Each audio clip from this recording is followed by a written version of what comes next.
Munduran dikit yuk. Bentar ya Mbak ya. Anak mic nak. Erika situ aja om. Nenek make up kamu nih. Munduran yuk. Jeki. Ya, halo Tribuners, YouTuber dan juga pemain film Erika Karlina mendatangi Polda Metro Jaya pada hari Kamis 24 Juli 2025 malam, dan Erika Karlina datang untuk memenuhi panggilan penyidik guna melakukan klarifikasi atas laporannya. Dan ketika keluar dari gedung Ditreskrimum Polda Metro Jaya, Erika Karlina mengatakan bahwa kedatangannya untuk memberikan klarifikasi terkait laporannya atas dugaan ancaman yang dilakukan oleh seseorang. Namun ketika dipertegas apakah orang tersebut yang dilaporkan adalah DJ Panda, Erika Karlina membenarkan hal tersebut. Erika Karlina mengakui ancaman itu muncul di dalam grup WhatsApp fanbase diduga DJ Panda, di mana Erika Karlina juga sudah membawa saksi 2 orang untuk memperkuat laporannya, dan saksi tersebut adalah fans yang tergabung dalam fanbase tersebut. Berikut keterangan dari Erika Karlina. Munduran dikit yuk. Bentar ya Mbak ya. Anak mic nak. Erika situ aja om. Nenek make up kamu nih. Munduran yuk. Jeki.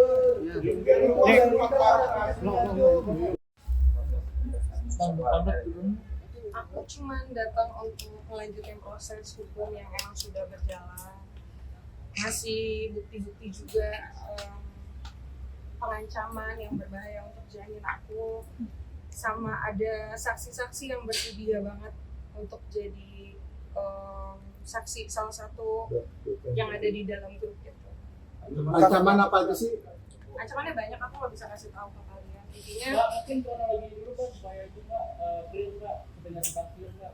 Ya, kronologi seperti apa Pak? kronologinya, oke, kronologinya memang aku apa ya, emang menutupi kandungan aku memang sampai 9 bulan ini.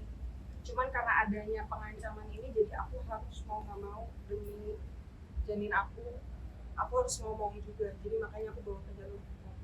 Berapa orang sih yang ngacam? Apa bentuk ancamannya? Berapa orang yang Ada 500 orang ya di dalam grup itu. Cuman bentuk pengancamannya aku nggak bisa kasih tahu ke kalian. Itu kapan Kak kejadian ancamannya Kak? Bulan Juli 21 Juli. Berarti hanya 1 orang doang Kak yang di Orang aja Kak, Aku melaporkannya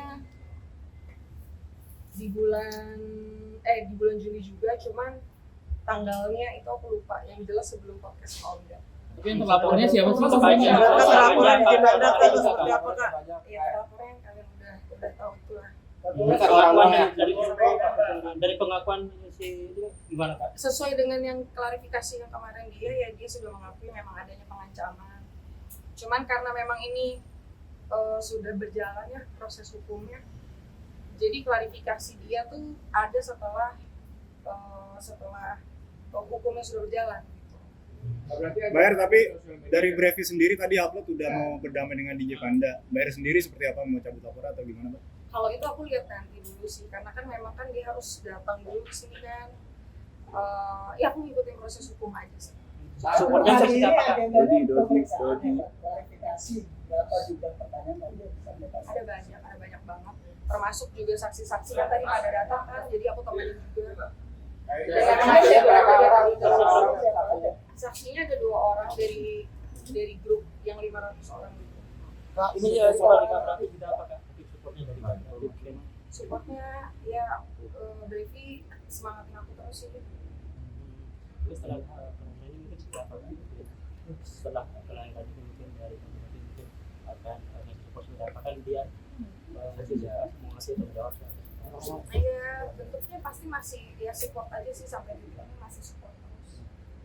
saksinya dari kalangan artis juga saksi. Saksinya fans-fans yang ada di dalam grup itu. Berarti ancamannya itu ada di dalam grup fanbase itu Kak? Kak, ini kan banyak yang ada juga yang dukung kamu, ada yang ngehujat kamu juga, mungkin tanggapannya seperti apa gitu. Kalau hujatan pasti ada, karena nggak mungkin hal-hal yang masih tabu kayak gini diterima semua orang. Cuman yang mendukung aku ucapin makasih, yang tidak mendukung juga nggak apa-apa. Cuman yang pasti aku harus mikirin proses hukum ini, aku berharapnya cepat selesai sebelum aku lahiran aja sih. Tapi Natalia tujuan saya untuk memperkuat adanya bukti-bukti pengancaman itu, mungkin ada yang disampaikan bukti-buktinya. Ada foto USG aku, data-data pribadi aku yang disebar, karena kan memang ininya kehamilan aku ini kan tadinya ditutupin sama aku ya, sama dia secara sengaja disebarluaskan ke orang-orang ini, dan mengharapkan orang-orang yang ada di grup ini 500 orang yang menyerang aku, dan bentuk ancamannya, bentuk terornya juga udah aku dapetin gitu, dan semua buktinya ada. Sudah dilaporkan ini satu orang atau ada Satu orang. Nah, sebenarnya ini kan bentuk kamu untuk meminta perlindungan hukum juga kan, bisa dibilang perlindungan dari kamu juga. Dan apakah di Pada akan bertanggung jawab ke depannya sih untuk Masih berharap nggak sih? Aku kalau pertanggung jawaban dari bentuk finansial atau yang lain-lain dinikahkan itu tidak pernah terpikirkan oleh aku, karena memang kan ini tanggung jawab aku ya, aku yang salah kok, aku dari awal udah akui ini kesalahan aku yang harus tanggung jawab, aku nggak perlu pertanggungjawaban dia. Cuman memang aku melaporkan minta perlindungan hukum karenanya ada ancaman yang membahayakan janin aku. Kalau tidak, pasti sampai kapanpun ini tidak akan terekspos. Karena selama 9 bulan aku berhasil menutupin ini kok.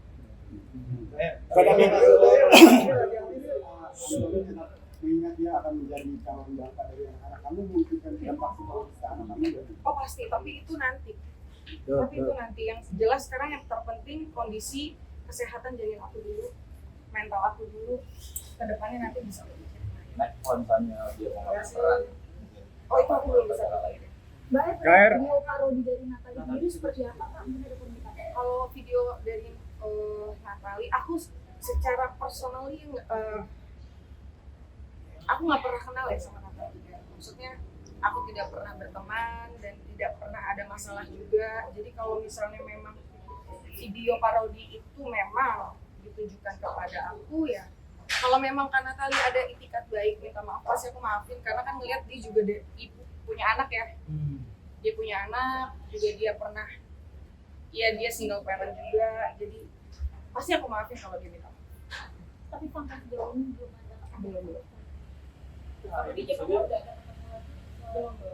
Komunikasi terakhirnya gimana tuh? Komunikasinya dia ada chat memang. Chatnya itu pengen ke rumah, tadi katanya dia ke rumah aku, cuman aku kan memang udah ke rumah sakit, tadi baru dari rumah sakit kan, jadi nggak ketemu. Makanya dari sini penegasan berarti tanggapan nama ini di Jepang. Yes. untuk kondisi janin sendiri. Sampai sekarang yang masih flek-flek aja sih, mungkin karena kecapean kan, karena aku harus bolak-balik tadi dari rumah sakit terus ke polisi, jadi ya itu aja. Jadi banyak yang bilang kalau nggak begitu kelihatan Kak. 8 Agustus. Mas berarti mungkin Aku nggak ada lawyer, aku nggak pakai kuasa. Nggak, banyak yang bilang kalau Kakak Alasannya mungkin begitu aja. Mungkin pengancaman, bentuk dari data pribadi itu juga disebarluaskan. Itu semua asalnya dari dia. Terus reaksi orang tua gitu? Reaksi orang tua ya support.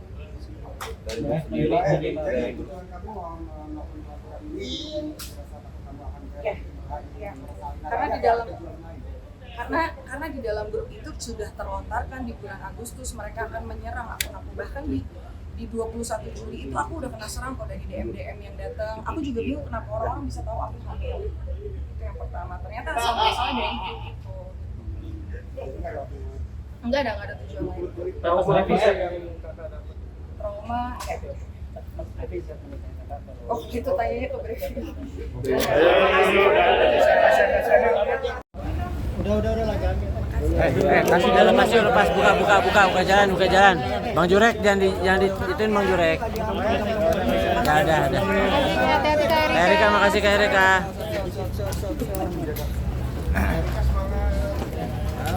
Jangan lupa subscribe ya.